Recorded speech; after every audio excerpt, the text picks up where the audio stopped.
When a company is facing an economic downturn, there's no time for despair. Rather, it's important to take a look at how other brands have succeeded in the past and examine their tactics and strategies they use to come out stronger. In the upcoming Fireside Chat session, our panel of experts will share their experiences and inputs on brand marketing for a recovering economy. I would like to welcome Sachin Sharma, Head of Enterprise Marketing Solutions India, LinkedIn, to moderate this chat session. Welcome, Mr. Sharma.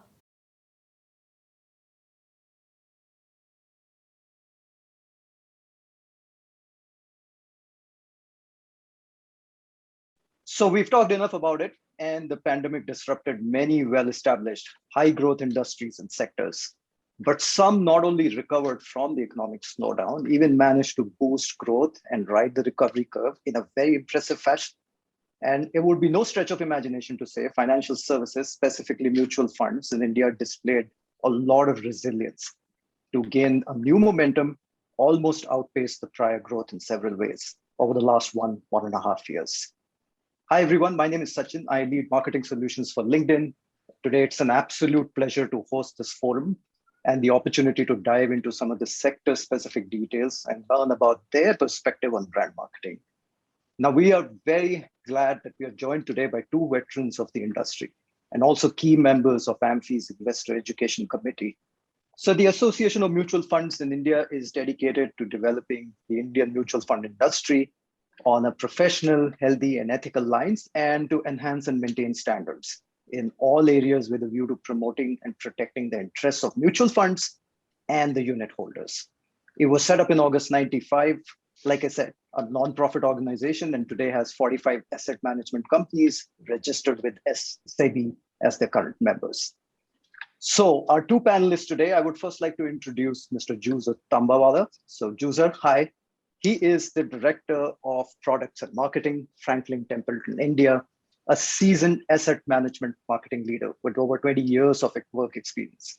He has developed and demonstrated a lot of prowess in delivering profitable solutions. He's driven sales, taken care of education and customer retention. Interestingly, he also co-drafted the mutual fund industry's advertising guidelines in 2011. That was in partnership with senior leadership teams comprising industry leaders, policy influencers, and officials from SEBI. Juzer, it's an absolute pleasure to have you here, and thank you for taking the time. My pleasure.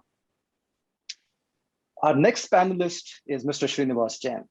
Srini, as he's typically called. He's the Executive Director and Head of Strategy for SBI Mutual Funds. He has 27 years of experience in the banking and financial services industry, 23 of those in investment management industry. He is the recipient of the Digital Marketer of the Year Award in personal finance and investment in 2017, an active contributor to many events in personal finance, marketing, fintech, sales, innovation. It's great to have you here, Srini. Thank you for sparing some time for this session. Thank you for having me. Pleasure to be here. So this is going to be a fireside chat format. And what we're going to do is probably take a few steps back. And while we've all lived through it and we are all aware of what's happened over the last few months, where I would really want you to start is with a little bit of background or context. So the pandemic and its economic and social disruptions. We would love to hear from you. What was it like for AMFI over the last 1.5 years? And what did you have to really solve for? And I would request Srini for you to take a stab at this answer first, and then we'll pass it on to Juzer. Hey, thanks, Sachin. Yeah, it's interesting throwback, right? We the whole pandemic started with our Prime Minister announcing the arrival of pandemic. At least we all knew, but there was a lockdown. There was a shock followed by it, and people didn't know what to do. And as it, like everything else, our stock markets took it 2 steps ahead and corrected dramatically. Any correction in the market obviously led to a lot of panic around the savers and the investors in the market. There was the initial phase where people were stopping their SIP, and in fact, companies like ours and AMFI went on to say, hey, you can pause. You don't need to stop everything. There were communication ideas which were more about assuring investors. Very soon, you had a period where people started realizing, I wish I had enough savings for bad days like now, because people were getting laid off. in the first quarter, second quarter of the pandemic. And this kind of reality hit people around savings. I wish they had enough savings, and some of the communication around was around how you should actually build a savings portfolio. But then quickly this all turned into a positive thing, right? Very soon you realize that they saw the light of the day at the end of the tunnel. There was a vaccine. Things started improving, and more importantly, with people locked up at home, with disposable savings technically going up because of your lower expenditure, you started seeing savings rate kind of go up. To add to that, you had the interest rates crashing. So to that extent, suddenly mutual fund industry again was back in action, but more people are interested. And then we started seeing one of the most unique trends that happened in the mutual fund industry, the growth of what we call as a beyond the top 30 markets. And that has been the biggest revolution that's happened during this pandemic for us. In fact, in the last 3 months, this growth has been so large that the business that's coming from the beyond 30 market is not just equal a few months ago. Now, in fact, it's gone up beyond the top 30 markets for the industry as a whole. So it's a phenomenal journey from shock and awe kind of a scenario to the fastest growing industry. In fact, from us, we SBI Mutual Fund launched a scheme last month, which was an industry record. We collected about 15,000 plus crores in a span of 14 days, which is a $2 billion kind of flow. We could have never thought about it in a pandemic continuing year to do something like this. And by the way, 90% of those funds came from almost 90 plus percentage of PIN codes across the country. So it means it's widely distributed, wide growth. So I'm not just talking about me, many of our colleagues in the industry saw massive flow. So we moved from a scenario of virtually, I don't know what's going to happen, to a most booming period today. Awesome, great. Juzer, would love to hear your perspective. Well, I think, frankly, every crisis, in my view, brings with it an opportunity, right? And I think this pandemic brought that opportunity for the industry.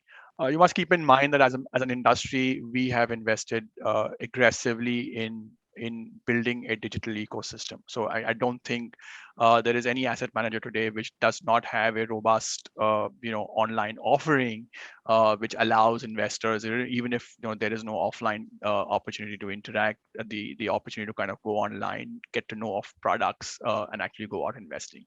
I think even if you look at the distribution fraternity, I think it's extremely well equipped today from an online distribution perspective. So be it your traditional banks, okay, the large distributors, be it IFAs, be it the large fintech ecosystem which has come up in the country today. So I think let's not discount the fact that the strong recovery that the market saw, right? Once the market saw that low phase over a period of time, I think the recovery was fairly sharp. I mean, I think the Sensex levels that they are today, they could have another story to tell, but I don't think that the industry would have been able to capitalize on this opportunity had it not have a robust digital infrastructure available from an industry perspective, from an individual asset management company perspective. And I think that really played a critical role, in investors really saying that, well, okay, here's an opportunity for us. Can we actually execute these transactions online? And I think most of us in the industry have actually seen an uptick in online transactions, post the pandemic. And now as India unlocks, that trend is not going down, right? So people are now saying that, well, I think, you forced me to go online because of the lockdown, but I think it's very good. It's very convenient. I can sit in the house and, monitor my investments, invest more money if I want to. So I think it's worked out very well for the industry. Great, thank you. I think Srini, you and Juzer, you both about just what this year is in terms of the peaks and the ebbs. I would like for you to dial in a little bit and talk to us specifically from a marketing perspective. So as you saw these changes in the business, did you have to pivot once or more than once during this 1.5 years? And strictly from a marketing standpoint, how are you trying to approach these situations? Yeah, I think it's interesting, Sachin. And as I said, we went through this whole yo-yo period in this. And I think you have to give it to the industry. Juzer kind of touched upon it. To be fair, selling financial services is hard, right? Especially if it's accompanied by something like mutual fund or subject to market risk and read the offer document before investing, right? So the concept with mutual fund comes with this, so you got to tell people the risk that they're taking. And that is actually an important thing. We've moved from aspiration to assurance as a concept over a period of time. I think that's very important. It's still a very aspirational product to have to meet your goals and do your take your dreams. But I think over a period of time, the quality of stuff that the industry has been putting out in terms of communication has been around the assurance part of it. We've been able to tell people how the industry is doing well, the practices that are there, how to go about doing their investment processes, especially some of the new creatives that have come out, talked about it. Also, it's a very experiential product. So it's very important that it's a more, while the brands can do a lot, it's about experienced investor betting more on it and spreading the word. So that is what has happened in the last 1+ year. The digital experience, the ability for customers to talk to another guy to talk about how mutual fund is a better saving opportunity than traditional products. The bigger challenge, obviously, was it's a jargon-filled industry, and it's very difficult to demystify, right? So the communication became very critical. While we didn't do anything completely different from what we were doing before, but during the pandemic, use of digital and explainer videos and the work that we have done on the mutual funds IA website is something very, very very few industries have been able to.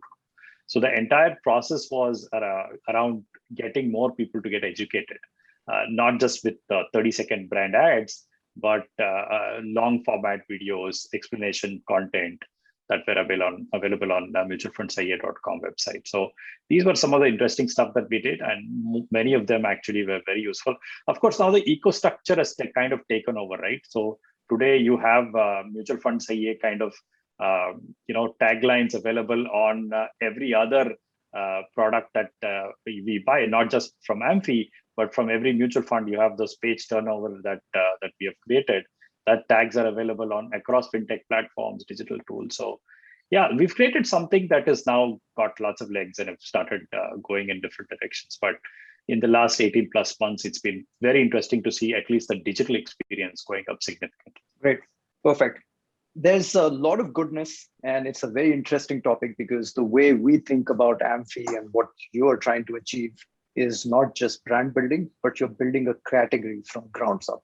And you're building this category in a country where, like you rightly said, for a lot of consumers and users, this is still an aspirational product. So, Juzer, my next question or topic, so to speak, is for you. And what I would love to understand from you is from a brand marketing perspective, because a lot of our attendees and audience is going to be interested in this.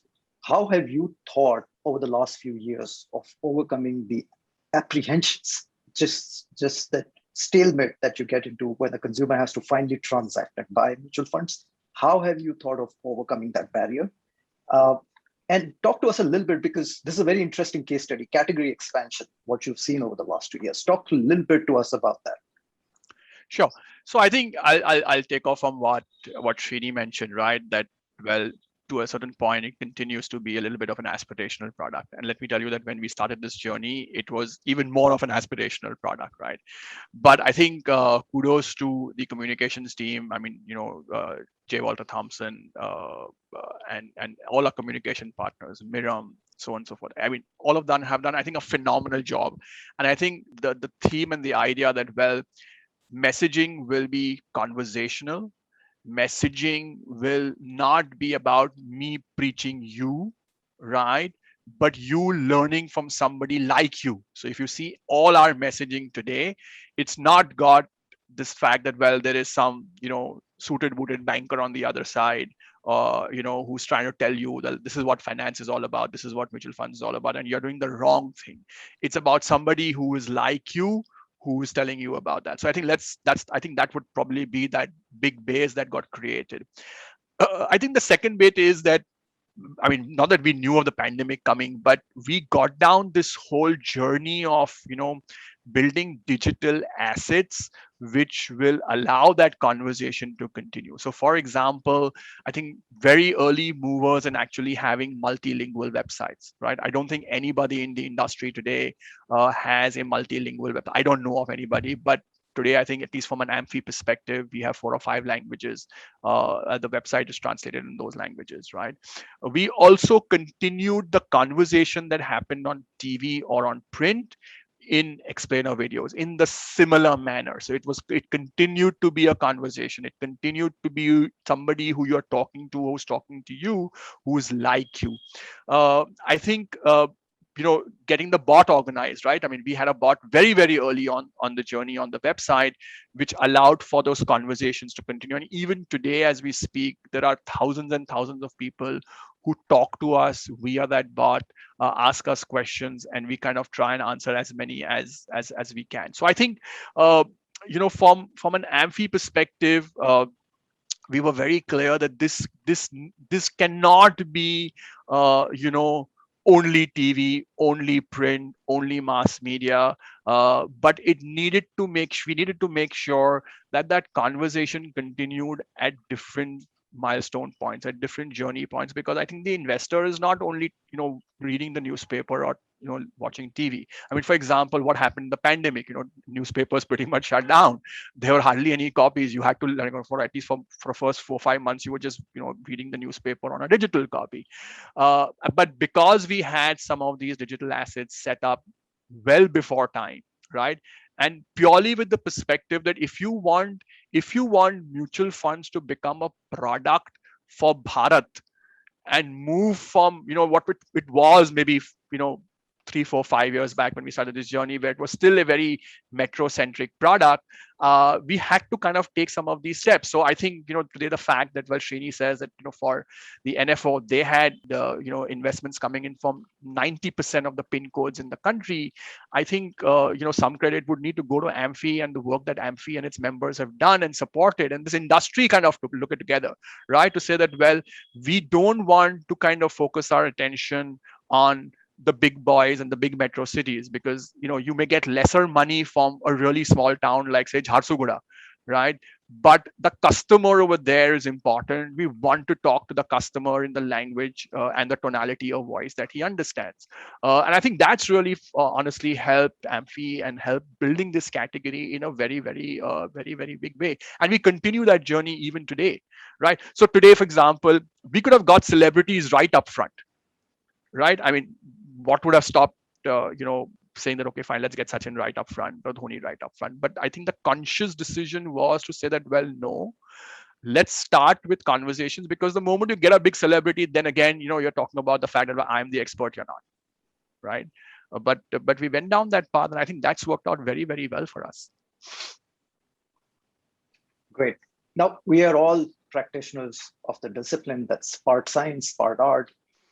Every day we learn something new. I would love to hear from both of you. What are some contrarian points of view that you've been exposed to in this journey with Amphi? What are some of the revelations? Something that forced you to change your frame of mind about decisions that you were making. So Srini, would you like to go first? It's an interesting question, right? And there has never been a single point of view in all our discussions. There's always been contrarian point of views, because we've been learning through this journey, at least ever since this investor awareness committee was set up, and colleagues like Juzer and all of us put together. We've been, I think the challenge is clearly what did we want to sell to what we are trying to sell. I think when individual brands come together, we want to sell a particular product or a feature of ours. But when collectively we come together, we want to sell something which is beneficial to the entire community. And that's been the big dichotomy as we started, selling our products. Like, we had a category called ETFs, where we had invest education, campaign, but not everybody has an ETF as a category across mutual fund industry, right? So we had that challenge. Similarly, we had to do explainer videos on risks and benefits and long term. Some asset management company were more interested in doing short term. So there was always this think about what is the right thing to do. To be fair, I think we were very much guided with high quality scientific research. So this wouldn't have happened if we had not done, and we continue to do those primary and secondary research for everything that we do, whether it's insights that we get from members, like us, or from regulators. And regulators have a lot of point of view on what we want to do, and more importantly, the insights that we get from agencies. So we've, all our campaigns, we've been able to get very interesting differentiated data. So over the last few years, our messaging has changed based on all these data points that have come over to us. Having said that, we've been core to what we want to do is that industry benefits out of this rather than individual brands or individual category of assets. Yeah, that's been the learning, and probably that's been the, I would say, dichotomy at some level. Great. Juzer, would you like to share your I perspective? think, if people like me and Srini, you spend 2 decades in an industry, then it becomes really difficult for you to think out of the box. I mean, let's you guys, you're so guided by your past experiences and past successes, but I think the biggest learning that I had was that this that mutual funds, I mean, if you look at the product, it's not a very easy product to explain, right? I mean, there's a little bit of complexity attached to it, but I think the big learning for me was that I think if you can build that conversation, you can actually start talking to people from the smaller towns. So let's take an example. I mean, we sponsoring the Kabaddi League, right? Clearly it's a game which has got mass appeal, it's got hinterland appeal. If you look at the players themselves, they're people who they're not like celebrities like a Sachin or a Dhoni, right? But within their own expertise and sports, obviously people kind of know them. And when we looked at the research in terms of memorability of campaigns, when we did that sponsorship with for the Kabaddi League, it actually gave us the best results. So I think it clearly tells us that, well, if you make that attempt to talk to people in their language, in the manner which they feel comfortable with, I think they're open to listening, right? And that to me is the biggest learning, because you tend to typically get stuck with tried and tested forms of communication or mediums of communication. I think that's been a big learning for me, to say that, well, if you really go out and talk to people in the language that they want to be spoken to, and in a manner that they feel comfortable with, they're more than happy to listen to you. Perfect. Great. I think as we draw this conversation to a close, I think the one interesting topic and the one that we haven't touched is, we would love to pick your brains on, now where do you see this headed? So in terms of the short term and the long term, from a digital and an offline marketing perspective, what do you think are some aspects that you're looking out for, and how are you planning to sustain this growth? So Srini, if you can go first for us. Yeah, I mean, so as I said, right, so we continue to believe that at least from an AMFI mutual fund Sahiye campaign, it is going to be largely a brand and not a performance marketing kind of a setup. So we will continue to be running it like more research and more data and more headline messages that we want to give. And I think that's basically the main differentiation between what an SBI mutual fund or a Franklin Templeton would do versus what AMFI would do. So our whole idea is more about brand building, because I mean, to be fair, savings is a trust-based business, and building a trust in a brand, trust in a brand tag like mutual fund Sahiye is very important. So true to that, and we have to build all kinds of communication ideas. I don't know if you've seen our latest ad with Sachin Tendulkar, which is just we broken during the IPO. The ad is all about Sachin telling the driver, saying, you know what, don't get carried away, there is risk, but do all your research before making investment. So we've gone that way. In fact, I got a lot of people pinging me and saying, hey, you know what? It's very, very truthful. So being a brand which is more truthful, talking to the market about the truths of investing is very important. And to be fair, I think solving for today's challenges is important, but solving for tomorrow's problems are equally important. So all our messaging is going to be a little more longer dated, and the mutual funds are not like investing in bitcoins. Doesn't give you any immediate rush or a kick of investing, nor is it like investing in traditional products where you will get a slow but very long process. So here it's a question of telling people that you got to stay invested, you got to invest for the long term. Look at the choices. So trying to make best quality. I think getting communication research right is very critical, and we will try and do that over and over again. And if we are continuing to get good successes, we'll probably repeat that over and over again. Great. Juzer, I'd love to hear your thoughts, but also with a little bit of a twist. Can you tell us a little bit of what you see as challenges from a digital marketing or marketing broadly? So I think if I had to look at this journey, for the past 4 or 5, 6 years that we've been on it, I think we've done a decent job in getting people aware of mutual funds as an investment option. I think the next phase, and let me tell you the challenge now. I think the next phase of the challenge is about changing investor behavior, because it's one thing to know that this is a mutual fund, but it's another thing to get people to understand that how do you really benefit by investing in mutual funds. So it's all about the long term. It's all about staying invested till you achieve your financial goal or the investment period that you plan to achieve.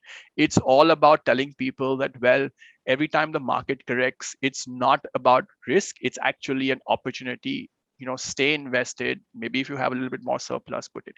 So these are factors about changing consumer behavior, right? And I think the next phase of our communication journey or the marketing objective is going to be about that. So Srini alluded to the fact about this new Sachin communication about he telling his driver about risks, right? Now I don't know of too many industries or companies who would go and in a certain way say that, well, hey, I'm risky.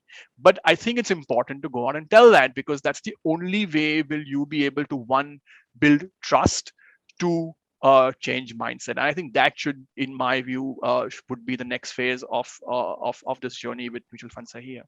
Great, perfect.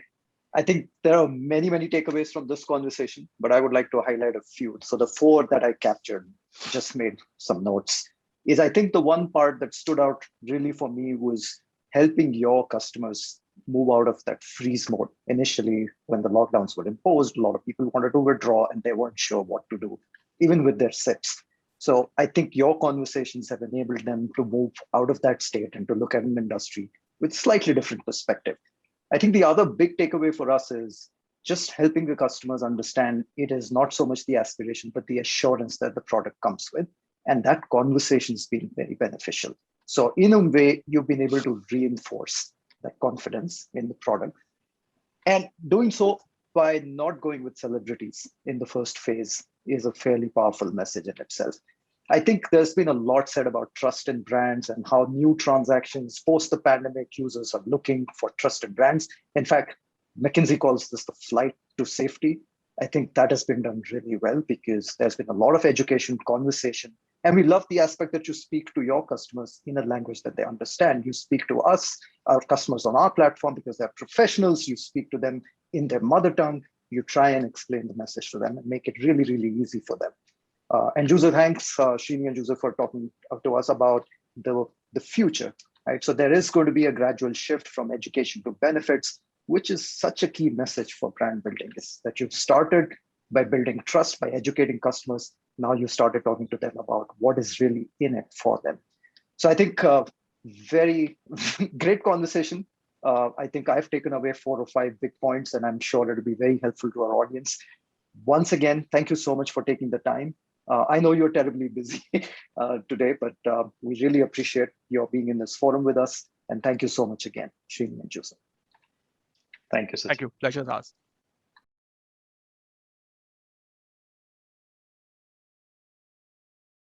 Thank you everyone for an engrossing and informative discussion. Time for our next panel discussion. Stay connected to your screens.